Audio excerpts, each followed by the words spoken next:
Mes amis, savez-vous où se trouve la demeure de Satan? Eh bien, on va justement l'apprendre ensemble aujourd'hui à l'émission La Parole vivante.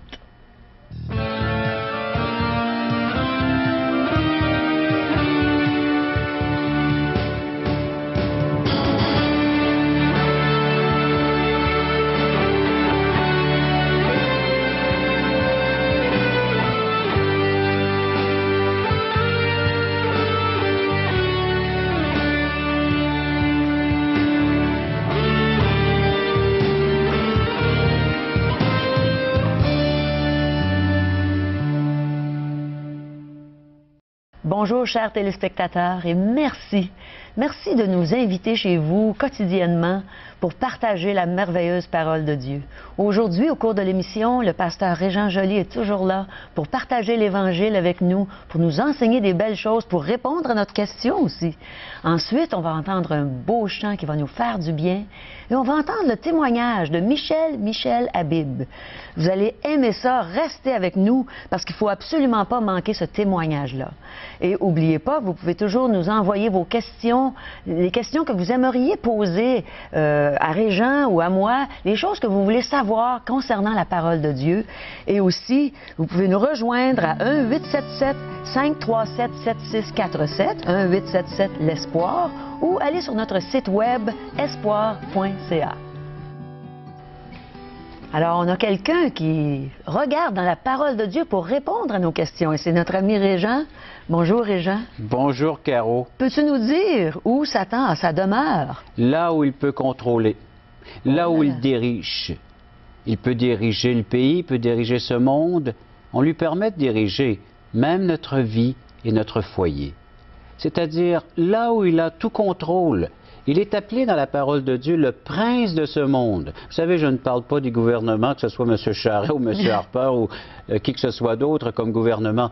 C'est le cosmos, c'est cette terre, ça devient maintenant le lieu où Satan œuvre. Il travaille avec toute son armée. Je ne parle pas de cas de possession. On sait que dans la Bible, il y a eu des cas de possession. On voit le Seigneur Jésus lui-même qui doit s'avancer vers des êtres humains qui sont possédés de démons. Mais je parle de l'influence, de la sphère que Satan a. Il peut contrôler naturellement mes agissements, mes pensées. C'est ce que la Bible va nous dire tantôt. On va le regarder. Jésus doit... Est-ce que tu veux dire qu'il peut contrôler quelqu'un qui n'en est pas possédé, par contre? Exact. Il peut influencer le comportement de l'être humain. Tantôt, nous allons voir Jésus dans un texte de l'Évangile selon Jean. Il s'adresse à des gens très religieux, des gens qui suivaient des principes de l'Ancien Testament avec des coutumes et puis entremêlés aussi donc de traditions, de coutumes, et il va leur dire, vous avez pour père le diable parce que vous avez un comportement qui est influencé par cet être. Alors, c'est un sujet assez sérieux qu'on va traiter. On va regarder ensemble jusqu'où ça peut aller et on va regarder également où est-ce qu'il va se retrouver cet être qui s'est révolté, qui a tombé du ciel un jour et qui maintenant se manifeste sur cette terre, dans cette sphère de ce monde, et jusqu'où il va se retrouver pour son éternité. Parce que Dieu garde le contrôle sur toutes choses. Il est souverain.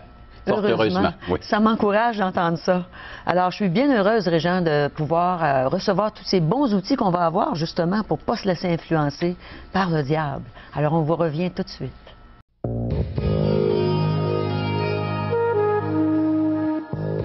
Mes amis, selon ce qu'on a entendu au début de l'émission, on peut voir qu'il faut connaître cet adversaire, le diable. Il faut le connaître pour savoir ce qu'il faut faire pour ne pas se laisser influencer par lui. Alors, je pense que tu vas nous donner le reste, Régent, pour qu'on soit bien armés. Avec plaisir, Caro, on va regarder ensemble des textes de la Bible, des Saintes Écritures, juste avant de venir faire les enregistrements de ces émissions concernant le diable et ses ruses à l'égard de l'humanité, à l'égard de chacun d'entre nous.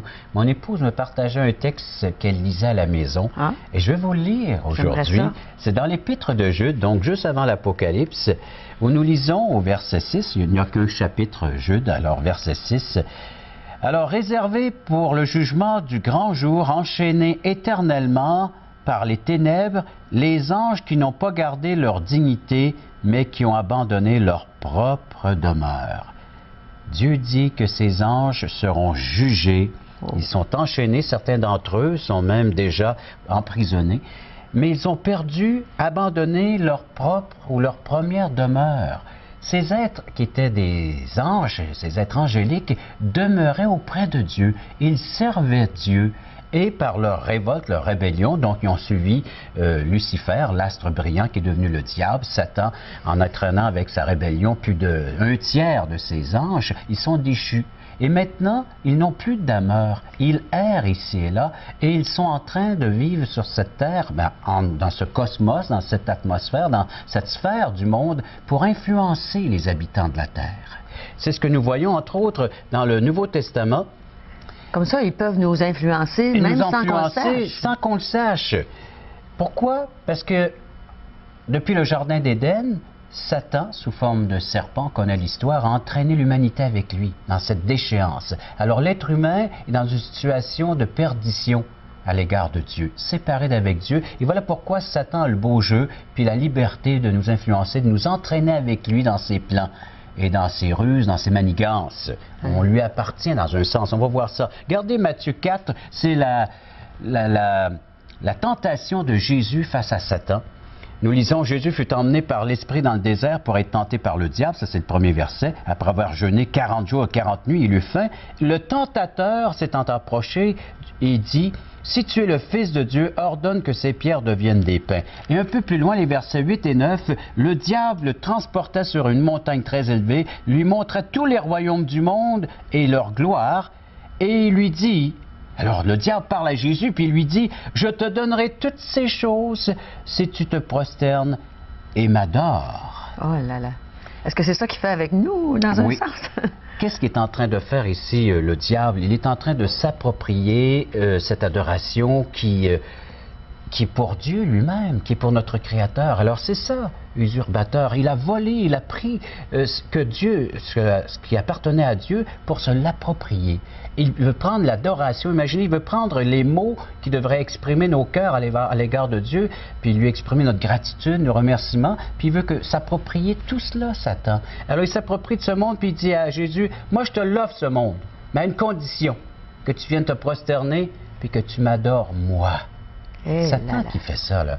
Et c'est la même chose pour chacun d'entre nous. Dans Jean chapitre 8, Jésus qui doit parler avec les chefs religieux de son temps et leur dit, verset 43, « Pourquoi ne comprenez-vous pas mon langage? » Alors donc, il y a une interrogation à l'égard de l'enseignement de Jésus. Ils ne saisissent pas la venue de Jésus, pourquoi il est venu, puis qu'est-ce qu'il est en train d'enseigner.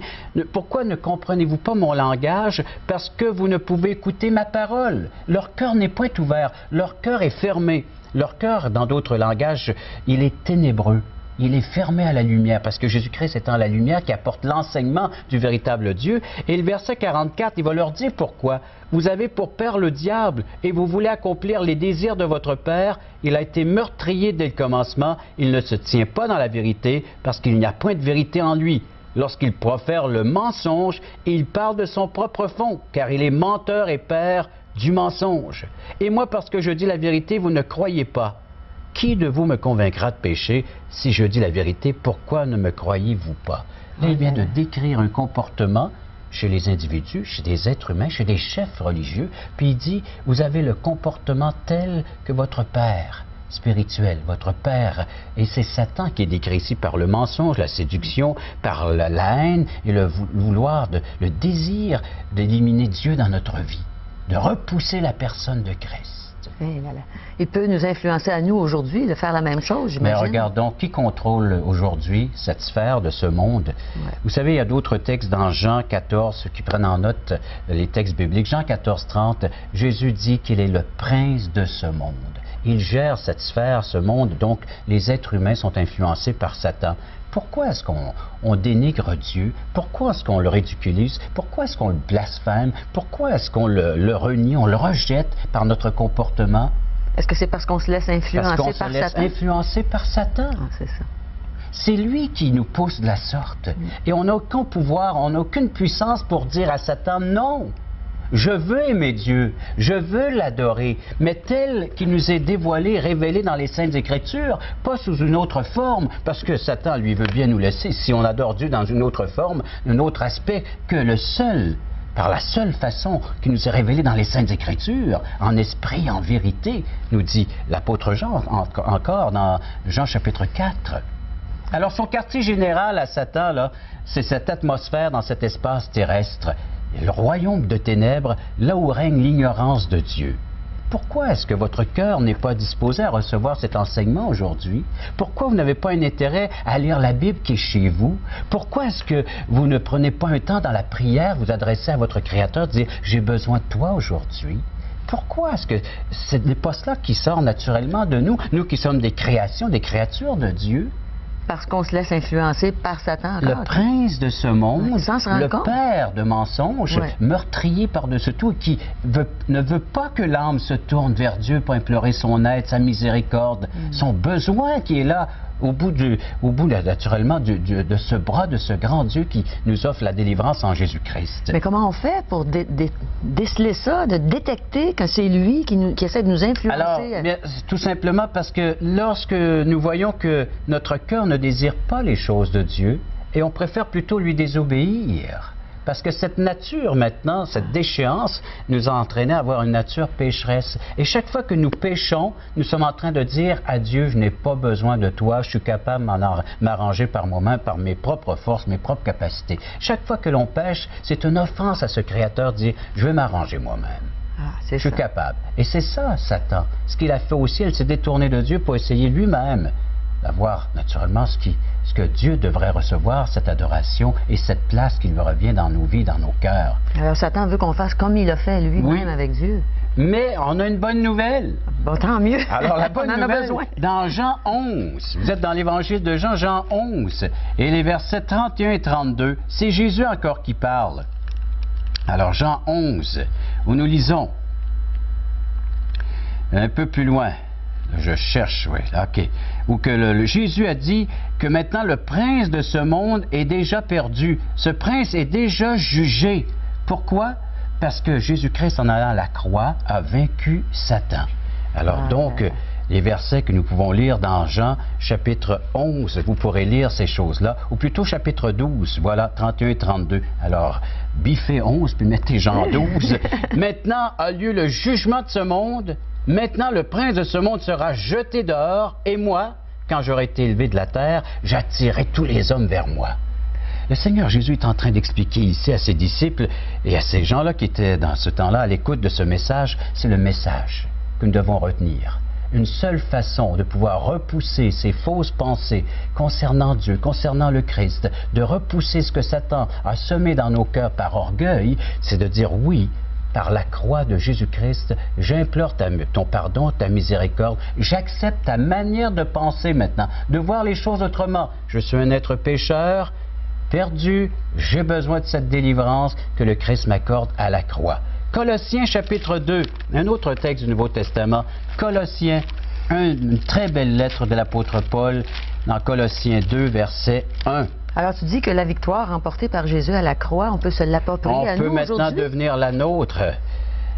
Colossiens 2, 1. Je veux en effet que vous sachiez combien est grand le combat que je soutiens pour vous et pour ceux qui sont à Laodicée, pour tous ceux qui n'ont pas vu mon visage. Alors, le Christ ici a dépouillé l'ennemi. Alors, l'apôtre Paul combattait afin de pouvoir répandre cette bonne nouvelle. Et au verset 14 de Colossiens 2, il nous dit en parlant de l'acte de la croix, il a effacé l'acte dont les ordonnances nous condamnaient et qui subsistait contre nous, et il l'a éliminé en le clouant à la croix. Il a dépouillé les dominations, les autorités, et les a livrées publiquement en spectacle en triomphant d'elles par la croix.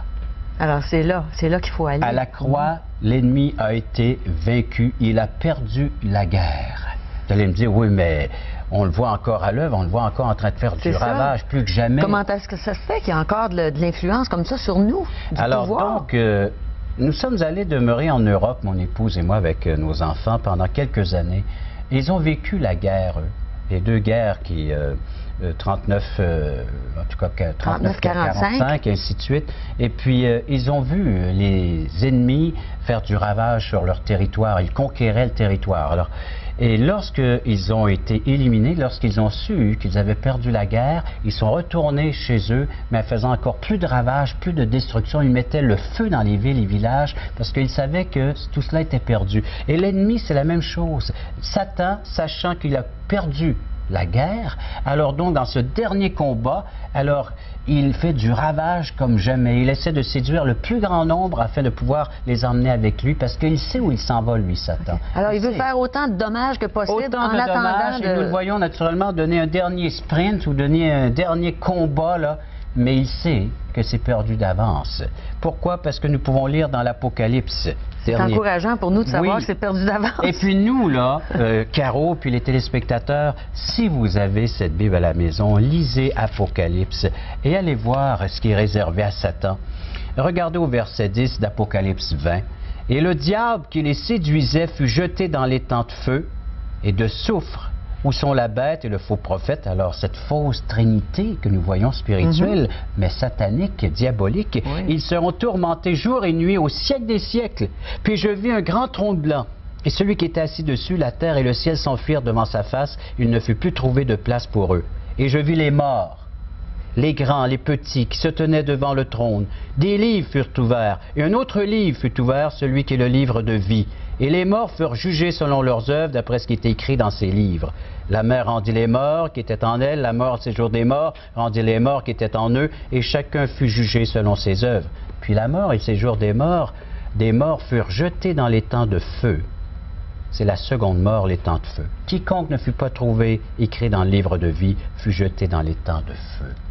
Alors, à cet endroit-là, il y a des gens qui vont aller là avec Satan? Cet endroit de souffrance, de perdition éternelle, de séparation pour toujours d'avec Dieu, qui est réservé à Satan, au diable et à tous ces anges déchus, eh bien, tous les êtres humains qui ne se tourneront pas vers Christ, afin que leur nom soit écrit dans le livre de vie, parce qu'il y a une seule façon d'écrire notre livre de vie, notre nom, c'est par le sang précieux de Christ. C'est de reconnaître que Christ a été notre substitut, que c'est lui qui a pris ce que je méritais maintenant en étant entraîné par Satan. L'être humain a dit oui à Satan dans sa révolte, dans sa rébellion, et pour revenir dans ma position avec Christ, dans ma position avec Dieu, c'est de mettre mon identification avec ce que Jésus a fait à la croix, de m'identifier avec lui. Voilà ce que je méritais, ce sort atroce, c'est Christ qui l'a subi à ma place à la croix. Le salaire du péché, c'est la mort. Christ est mort pour moi.